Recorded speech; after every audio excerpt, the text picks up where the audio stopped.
The other one right here, which is the idler sensor as well. So in order to take that out, you need to take out this thing over here.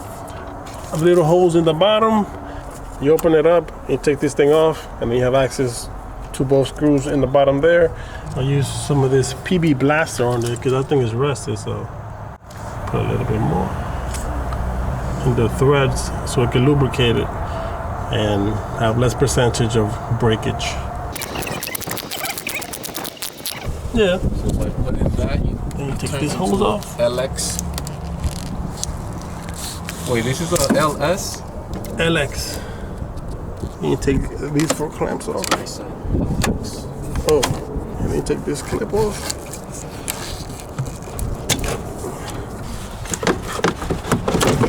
Give me some loving, good Lord. So you take off these 2 bolts and the clip.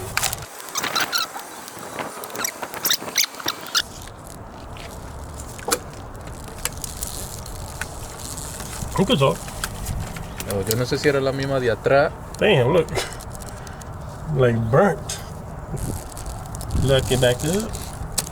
It's a new one, by the way. Look how clean that thing is.